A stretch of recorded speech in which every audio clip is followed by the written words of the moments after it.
Hey kids, this is Ivan. How you doing? Got a lot of topics to talk about rattling around my head. Too many. And I fully intended today to make a video response to Multiverso Distopico about a video he had up, and I'll have to do that next time because I talked to Runeslinger late. I've been doing that lately, talking to him via Messenger, and we're 14 hours apart. He lives on the other side of the world, so we have to be careful. I have to be careful about when I contact him. So and so our conversation has been this long drawn out conversation, over brief little intervals because, we have different schedules. So hopefully I'm not bugging him too much. He'll let me know, won't you? He'll let me know. But this topic came up as I was, talking to him this morning briefly, and he said, yeah, that'll probably be a fertile ground for discussion. And that's what I really hope this would be, is fertile ground for discussion. I don't want to be pontificating on this. But the idea that, there's a struggle within, and the conflict between your inner tactician and your inner role player can be just as poignant sometimes as the conflicts we get into externally with other gamers when we realize that our playstyles aren't quite meshing. So I'll go over the latter first because we've all experienced this, and I'll just grab a couple experiences from my own history. So I start gaming again after a hiatus, some time ago. We're talking about 2010 or whatever it is. I knew my friends played. They started a brand new Pathfinder campaign. And of course, to an extent, I'm not going to knock Pathfinder, but that genre, what they were doing in that game system, kind of supported the sort of play style where it was a little bit more of a poker night, and it was a little bit more tactical and gamey.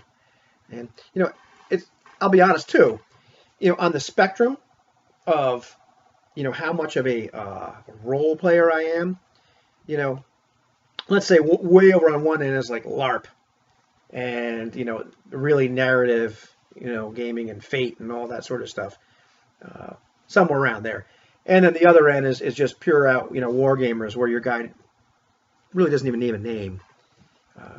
And I'm somewhere in the middle. I never, these are things I really didn't think about. However, I start playing with these guys, and, things are okay, but like every once in a while I realized we had a conflict in play style. I wasn't quite sure what was happening at first. But I was playing this guy, Lupus Tularemia. Yeah, that's what I named him. Lupus Tularemia, and he was a half-elf. And so you get the situation all of a sudden where, we get attacked by these alligators in this swamp.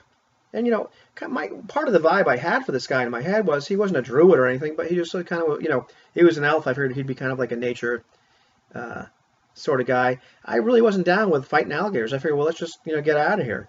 And the rest of the players got upset with me because they're like, this is just an encounter, dude. Let's kill these things and move on. This is just, this is a game. And, I was a little taken aback. There were a couple other examples, and these are nice guys. I'm not knocking them. This is just a conflict, that arose. A couple other times, my guy had fairly low charisma, and I tended to play him a little bit irritating, and this irritated the players. They didn't want me to do that. Another time, he was not the smartest guy in the world, but I think it was a yellow musk creeper, whatever it is, makes you really dumb the more it hits you. And so I got down to about something like a 4 intelligence, and so I'm playing kind of dumb, and they're like, dude, you don't need to play dumb. I'm thinking, well, dude, I'm stupid right now. So I realized all of a sudden that, they were not there to necessarily role play their characters as much as they were to go, play a game and be tactical. And we were definitely very tactical. Once I kind of got into that mindset, things went a lot better. I've had other experiences where, a player in one of my games, she was fantastic. She played this character, Duck Coltsfoot. And Duck was very impulsive. She played her very impulsive. Duck did things that were kind of dumb and worked out badly technically, but the party loved it because that's the way the character was. So, that was cool. I also got to play in, see, I'm too many examples now, but real life examples. Some great things where I got to play in a game of Astonishing Swordsmen and Sorcerers of Hyperborea a couple of years ago. This guy, Handy Haversack, great DM, probably one of the best DMs I've played under in like a con type situation. And, my character got, charmed by Fenetrix the Ineffable. And so I really dug hamming that up and playing my character that way. I like if my character sheet says impulsive, I like to play him impulsive, etc. Anyhow, so now let me get on to the meat of the discussion, seeing as I've taken too long talking about the external stuff. But it's a bit of a segue, I suppose. We've all gotten to the situations, I think we all have, I certainly have, where there's a schism, there's a conflict. There is the concept that I kind of have developed for my character, and that my character has sort of turned into through play, because I'm a big believer. It's been my experience that I kind of have a ballpark idea of what my character is, but then it's only through play, only kind of riffing off the other players and what's going on, and actually experiencing the game world, that a personality emerges. And once that personality emerges, I enjoy playing that. However, there's a time when you say to yourself, well, what would Lupus do? Well, Lupus would do this. However, what would be the tactically sound thing to do? Because I'm a gamer. I'm not stupid. I know how these numbers add up. I can look at my character sheet. I can size up a situation in many cases and realize there's a very advantageous thing to do. Maybe it's not even mechanically advantageous. Maybe it's just common sense advantageous. We can approach this situation this way. We can problem solve it in whatever manner it is. We can be more diplomatic. Whatever the heck the situation is. However, my character wouldn't do that. And there's this kind of gray area, fine line, because if you constantly act like a jerk, if your character's a jerk, or do things that are too stupid, and you end up screwing the party, so to speak, that can be very annoying if you're constantly retreating back to the defense of, well, that's how my character would act. However, at the same time, to me, there comes this point in time in play where you and the other players know what the other characters are like. You get this sense, and this is what Lupus is like. This is what Dobby is like.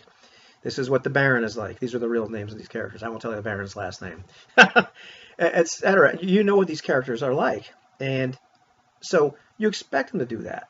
When Duck runs out right into a room, hits the pressure plate, and darts go flying at everybody. That's just expected. Well, that's what Duck does sometimes. Tactically, was it that great? No. But it was the right thing to do at the time based on who Duck was.